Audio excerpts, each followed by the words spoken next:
psicológicas, porque a maioria das pessoas caem aqui querendo tratamentos naturais, mas na verdade, quando a gente tá falando sobre origem emocional, a gente cai muito mais em terapias e até tratamentos holísticos, né? Então é isso que eu vou explicar um pouquinho aqui hoje, porque é aquela coisa, né? Não existe, qual que é o tratamento para candidíase? Na verdade, qual é a origem emocional dela para que a gente trate a emoção que desencadeia, né? E não o sintoma, que é o que a gente tá acostumada. Bom, deixa eu falar algumas coisinhas para vocês. No dia 15, domingo, não sei se é esse domingo no próximo, eu vou fazer um webinário explicando quais são os 3 passos para quem quer sair dos hormônios, da pílula e do Dilmirena, é claro, porque eu sei que o Dilmirena é recomendado para irregularidades ginecológicas. Então, no domingo dia 15, às 20 horas, horário de Brasília, eu vou fazer um webinário falando quais são os 3 passos para quem quer sair dos hormônios sem sofrer com acne, né, que são os efeitos rebotes, sem ter ciclo irregular, sem sofrer com tanta cólica, enxaqueca. O que você precisa saber para sair da pílula com segurança, tá? E aí, como é que você faz para ter acesso ao link desse webinário? No link da bio aqui da ginecologia emocional eu já coloquei lá, tá? Vocês clicam nesse link e vocês vão fazer um cadastro para vocês terem acesso às informações do webinário e terem acesso às vagas extras que a gente sim vai disponibilizar. São poucas, mas dá para receber ainda algumas mulheres aí que ficaram esperando. E também é tudo no link da bio, tá? Eu faço o webinário no dia 15, dias 16 e 17. Quem quiser tentar ficar com uma dessas vagas da turma 19, a gente vai estar abrindo as inscrições para essas vagas extras, tá? Então tá tudinho lá no link da bio. Bom, vamos lá. Quando a gente pensa em tratamento, a nossa mente, né, tá tão bitolada nessa história de por exemplo, se tá com alguma inflamação, usa Nebacetin, né? Então é uma pomada pontual que vai resolver aquilo, por exemplo. Tá com candidíase, tem que usar o cetaconazol. Cetaconazol é o princípio ativo das pomadas dos cremes vaginais para cândida, tá, gente? Para candidíase. Tô com dor de cabeça, né? Eu sou dos anos 80, tomo um Doril. Tomei Doril, a dor sumiu. Né? Ou pra quem é mais moderno agora, Advil, né? Toma um Alivium. A gente tá nós somos muito educados a não sentir, olhar o que de fato está acontecendo no corpo e buscar uma solução ali na prateleira da farmácia. Né, que a gente pega, toma, a dor passa, a coceira some, a ardência desaparece. Mas a gente não tá percebendo que esse costume nos coloca num ciclo de nunca resolver as coisas definitivamente, as doenças definitivamente, as pendências da vida que o corpo tá trazendo, né? E aí quando um problema fica crônico, o que ele tá fazendo? Ele tá sempre cutucando a gente pra gente olhar para ele. E a gente com essa cultura de olhar para o problema e não a origem dele, a gente continua sempre olhando para o problema e querendo resolver o sintoma. Então, muitas de vocês procuram a ginecologia natural como uma via de tratamento, né? Com a ideia, assim, com o pensamento de que eu vou para algo natural, né? Que já é uma vantagem, assim, num pensamento. Parece um benefício. Eu vou explicar para vocês porque isso não necessariamente tem que ser visto como um benefício, tá? Então, a gente vai pra ginecologia natural falando assim, ao invés de eu ficar usando creme vaginal, deve ter uma vaporização, deve ter um banho de assento natural. Prefiro usar plantas e ervas, né? Ou, eu não quero mais usar o creme vaginal para candidíase, deve ter uma receita natural para candidíase também, né? Tá, ok. Só que de novo, você está repetindo essa cultura. Só que ao invés de pegar na prateleira da farmácia uma medicação que vai para o sintoma, você está indo na natureza e pegando algo que é para o sintoma. O que boa parte dessas mulheres não sabem é que as plantas e ervas atuam no campo emocional. Então, uma planta que ela pode ter um princípio ativo para, por exemplo, resolver uma coceira utópica na pele, ela também pode ter uma propriedade que vai agir no masculino dessa mulher. Porque essa planta ela tem essa propriedade para a pele, mas é uma planta masculina. É uma raiz, por exemplo, como o cipó, que é uma planta masculina. E aí ela vai mexer com padrões masculinos dessa mulher.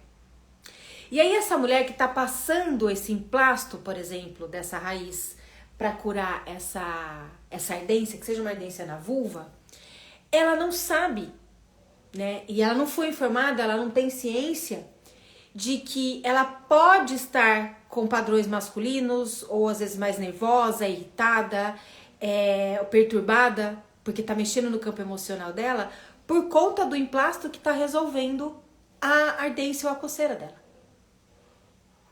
Por isso que é muito, muito, muito, muito delicado quando a gente fala sobre tratamentos naturais.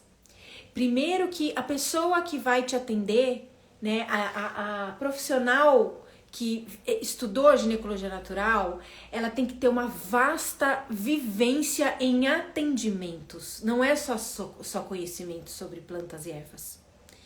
Um vasto conhecimento em atendimento, por quê? Porque a experiência é que realmente nos traz autoridade. E a gente pegar um livro de botânica, de biologia, e estudar as propriedades da planta, não é o mesmo que você ter aplicado em pacientes e visto, inclusive, aquela questão do efeito contrário, que tem um termo que eu esqueci, que é, por exemplo, quando você toma uma fluoxetina para sua ansiedade, só que ela te dá taquicardia, euforia e acelera, que é o meu caso, a fluoxetina me acelera.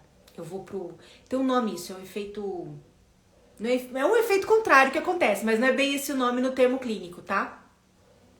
Então, só quando a gente tem experiência, aplica e vê o que acontece e ouve histórias e vai trabalhar a origem emocional, que a gente realmente tem propriedade para poder manipular isso. Então, começa pela pessoa que vai te atender com o tratamento natural, né? Então, busque saber a experiência que essa pessoa tem.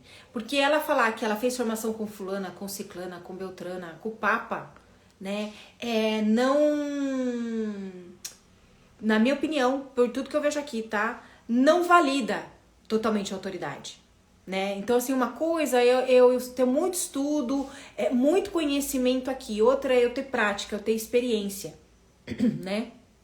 Então, procurem observar isso.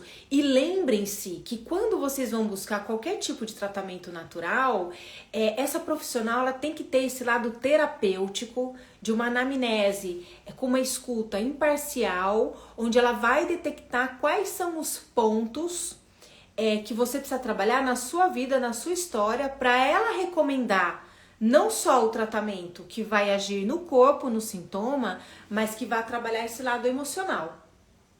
Né? Então, é muito importante esses dois lados. E importante que saiba sempre a origem emocional. Senão a gente continua fazendo o que eu falei aqui desde o início. Repetindo essa situação. Ao invés de ir na farmácia e pegar uma solução mágica da prateleira, tá indo na natureza achando que essa solução é mágica. Mas ela só pode funcionar se você tiver trabalhado a raiz emocional, porque as plantas vão agir nessa raiz também. Senão pode acontecer tudo isso que eu expliquei. Você está tratando uma coisa no corpo, essa planta mexe com algum aspecto aí psíquico, emocional, você começa a mudar de comportamento, ter sentimentos que você não reconhece. Olha, eu vou dar um exemplo para vocês. Tem muitas marcas de produtos naturais de higiene que fazem sabonetes, hidratantes e que usam óleo essencial. Tudo é posologia, né, gente? É aquela coisa, a diferença entre a droga e o veneno é a dose, né? Eu tenho uma amiga super antenada, bióloga, que usa essas coisas, vegana e tal. E ela contou que ela começou a usar um sabonete que tinha o óleo de palma rosa, que mexe muito, muito, muito, muito com o nosso lado feminino, maternal, amoroso, de cuidadoras e tal. E ela falou que a hora que ela viu, ela fez um uso prolongado do sabonete, a quantidade daquele óleo foi se acumulando, aquilo vai fazendo efeito em todos os campos, e a hora que ela viu, ela já estava chorando porque ela queria ser mãe num momento da vida dela que não tinha nada a ver, ela nem tava pensando nisso, nem tinha um parceiro, um companheiro para fazer esse filho, enfim. Mexeu. E ela tava usando simplesmente o sabonete. Então a gente tem que saber disso. E aí, quando a gente fala de tratamento holístico, eu prefiro usar o termo, eu usei aqui holístico, mas eu prefiro usar o termo terapêutico, porque eu acho que tudo que é holístico não deixa de ser uma terapia. O que é o holístico? O holístico é o que olha a pessoa, o ser humano, a identidade que tá aqui, né? Eu, Karime, vocês aí, a Valdira, a Vanessa, a Carla, né? A identidade, a pessoa que nós somos, a vida que nós temos, quem nós somos aqui nesse plano, e olha também as questões espirituais, emocionais, os outros campos que eu considero muito na ginecologia emocional.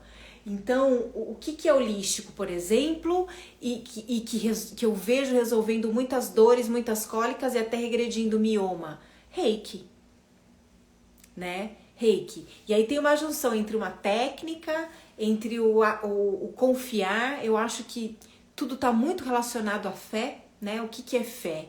É quando eu creio em algo que eu não posso, que não pode ser comprovado que existe, que não é concreto, que é abstrato, né? Então eu tenho fé em Deus, por exemplo.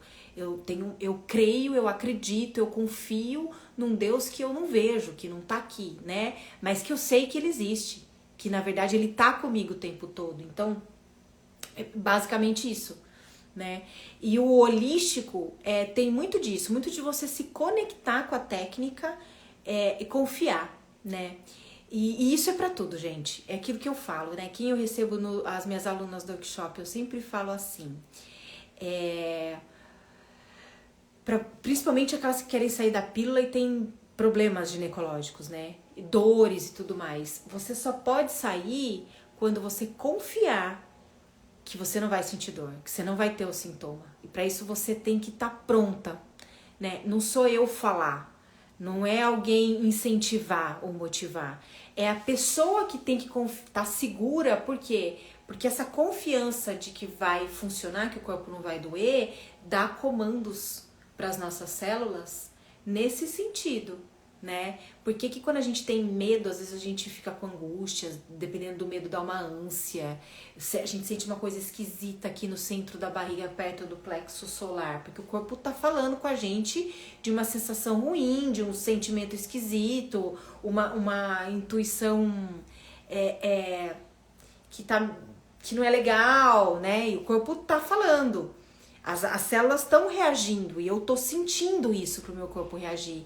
E quando eu sinto confiança, quando eu sinto amor, quando eu sinto segurança na minha atitude, o meu corpo tá reagindo igualmente à minha mente. Por quê? Porque a minha mente conversa com o meu cérebro e o meu cérebro dá comandos para os sistemas que fazem o corpo funcionar, né? Gente, isso é tão claro quando a gente olha a história de algumas pessoas. Por exemplo, o Stephen Hawking, né, da teoria de tudo. O diagnóstico do cara, quando ele teve, acho que ele tinha 21 anos, não me lembro, davam acho que 2 anos e meio de vida pra ele. Ele morreu o quê? Há 2 anos atrás? Putz, gente, eu vou chutar, mas acho que foi com 58 que ele morreu. Ou, não sei, por aí, beirando 60 anos, né? E o que acontecia com esse cara? Ele era uma mente tão fixada em descobrir a teoria do que provava que Deus não existe, né? E a teoria de tudo era isso que ele queria provar. E no fim ele chegou à conclusão que realmente existe algo maior que não se sabe o que é. Porque ele não conseguiu provar, né? Mas ele queria chegar justamente... Isso era a motivação dele. Então a mente dele não estava nem olhando para o diagnóstico, que ele estava arrastando as pernas, que ele já não conseguia mais ficar em pé. A mente dele tinha um outro foco. Provar que existe uma fórmula que faz tudo existir no mundo, o que faz o universo existir. E aí o corpo dele não estava recebendo aquela lamentação, aquele vitimismo, aquela dor, aquela sofrência. O cara vai que vai na ideia que ele tá seguindo e é isso que ele tá olhando e ele não tá nem vendo o corpo. Por um lado, isso não é tão bom, porque é bem desconectado do corpo. Mas no caso dele, fez super bem. Foi o remédio dele, né? Então, se a gente for olhar mesmo qual é o melhor tratamento, qual que é o melhor tratamento? O melhor tratamento é você cuidar da sua mente. É olhar para os seus pensamentos. Porque isso, além de tratamento, vai ser prevenção de doença. E quando você tá desperta, olhando para si, não tem como você não perceber as questões da sua vida que te entravam. Ainda mais quando a gente fala de pessoas com sistema ginecológico, né? Vulgo mulheres, em muitos casos, que se denominam mulheres, né? Hoje isso é visto de outras maneiras, mas a gente tem que aprender a lembrar disso, né? Que tudo que a gente sente, o corpo responde, como a gente pensa, responde, e no fim, a gente tem que ter informação sobre como lidar com tudo isso e na hora do tratamento lembrar. E por que eu disse no início que pode parecer um benefício, né? Quando a gente fala assim, eu vou agora para um lado mais natural, eu não quero mais ficar tomando remédio, eu quero ver se tem um chá, alguma coisa que resolva minhas cólicas e tudo mais. Porque tudo que tá nas farmácias tá aí para ajudar. Se tá aí para resolver o sintoma, e o sintoma é agudo, usufrua disso. É isso que eu faço. Eu tô com cólica, eu tomo ácido mefenâmico. Porque eu tenho muita cólica. Então, assim, não vai adiantar eu ficar achando que, tudo bem. Gente, eu faço, já vou até falar pra vocês o que eu faço aqui. Eu não costumo fazer isso, mas porque eu não gosto de indicar as coisas. Mas o que eu tomo? O que é bom pra mim? Eu tomo no meu período já pré-menstrual, uma semana antes de vir a minha menstruação, diariamente chá com folha de amoreira, que é bom pra isso, né? Pra atenuar sintomas do período pré-menstrual e cólicas. Artemisia eu também uso. E eu uso às vezes um pouco de hibisco, mas nem sempre. E camomila, porque eu fico nervosa, eu fico mais irritada, né? Então eu começo a fazer essa posologia. Pelo menos 1 litro por dia eu vou tomando. Porque os meus piores sintomas são bem na hora que a minha menstruação já vem. Então eu vou me preparando. Para quem tem muito sintoma no período pré-menstrual, tem que começar já no período fértil a tomar os chás. Porque eles funcionam em doses homeopáticas. Mas mesmo eu fazendo tudo isso, né? Eu faço para ajudar a dar uma limpada no meu corpo, enfim, né? Eu tomo ácido mefenâmico, porque a minha cólica chega num nível, dependendo do mês, que, gente, eu usufruo. Então é isso. É pra resolver o sintoma pontualmente? Tá com dor de cabeça? Toma o Doril, né? Ou, que eu falei aqui, o Alivium, né? Bateu a perna, ficou roxo, vai lá e pega Iridoide, que né? Tô falando agora os nomes mesmo das marcas e não o princípio ativo. Então, usufrua. Não ache que uma coisa é melhor que a outra. O tratamento natural é melhor do que usar o químico. Não é o que é melhor, é o que é para aquele momento, o que você precisa para aquela necessidade. Sem ficar com essa história de que o que é químico nesse caso é pior. Por que não? Porque dependendo da dor, o que é químico é muito melhor, porque vai resolver a dor. Quem vai ficar vivendo com dor? É o que eu falo sobre a pílula. Quando a pílula é boa? Aliás, eu preciso fazer um reel sobre isso. Quando a pílula é boa? A pílula é boa quando você tem muita dor, porque você tem alguma irregularidade, é aquela coisa assim de desmaiar, de cair a pressão, e aí você precisa sim bloquear o ciclo para melhorar sua qualidade de vida, você respirar, conseguir olhar para você e então, junto com o uso contínuo da pílula, investigar a origem emocional, a raiz, para poder cuidar do que vai resolver o problema e ir desmamando da pílula. É pontual, mas ela tá aí para alguma coisa. Porque nem como contraceptivo eu indico, ela é extremamente agressiva só para prevenir gravidez, sendo que a camisinha tem a mesma eficácia. Pra quê? Só pra ficar colocando um monte de porcaria e bloquear o ciclo e criar uma série de problemas que vem depois? Não precisa. Mas né, o medo de engravidar, todo mundo acha que a pílula é mais segura. Nada, é nada. É uma ilusão. É tudo a mesma coisa. Tudo a mesma coisa. Tudo a mesma margem de erro, gente. Tudo, tá? Bom, eu quero já agradecer a todos que estiveram aqui. Acho que eu dei uma chave aí de entendimento, né, sobre tratamentos. E a gente cai na mesma conversa. Sem saber o que precisa ser tratado, como vai ter o tratamento? Porque o que precisa ser tratado não é a doença, né? É a questão que a doença quer que você resolva pra você, na sua vida e às vezes até na sua ancestralidade, né? Então, isso é muito bom, né? Isso é muito bom saber que a gente pode aprender a identificar tudo isso, a entender tudo isso e resolver tudo isso sem depender de um monte de gente dando palpite errado, porque o que mais vejo é prognóstico errado, diagnóstico errado, tratamento errado, né, gente? Então, isso é muito bom. E é isso que a gente tem que fazer. É tomar conhecimento disso tudo, tomar propriedade do corpo, saber aplicar tudo isso e não deixar mais enfiar em cartela de pílula em tudo, falar que é cirurgia para uma coisa que não é cirurgia, né? Não tomar como verdade aquilo que a gente fez ser uma autoridade para falar sobre o nosso corpo, né? Usufruir desses conhecimentos científicos, clínicos da medicina moderna, junto com esse questionamento. Será que é isso mesmo que eu preciso? Será que o que esse médico ou essa médica está me falando é verdade? Será que eu não devo procurar uma outra opinião? Será que eu não devo procurar uma outra via de entendimento? Porque nós somos seres espirituais. A gente só está na experiência humana. O corpo aqui é um veículo de viver essa vida. Então não ache que até porque tá caindo um fio de cabelo é à toa, né? Tudo tem uma explicação biológica, uma explicação de como essa biologia funciona integrada mesmo a uma experiência espiritual junto com isso, a energia, aos nossos sentimentos, a viver. Porque viver é isso, né, gente? É isso. Então, olha, amanhã eu tô aqui, nesse mesmo horário. Vou lá no link da bio. Veja as informações sobre o webinário do dia 15, sobre as vagas extras pro workshop, que a gente abre só durante 48 horas eu ia falar na próxima semana, mas é dias 16 e 17, tá? E amanhã eu tô aqui, nesse mesmo horário, tá bom? Amanhã é perguntas e respostas ao vivo, então vocês venham que vocês vão perguntando e eu vou falando com vocês aqui, combinado? Beijo no coração, estamos juntas. Tchau, tchau.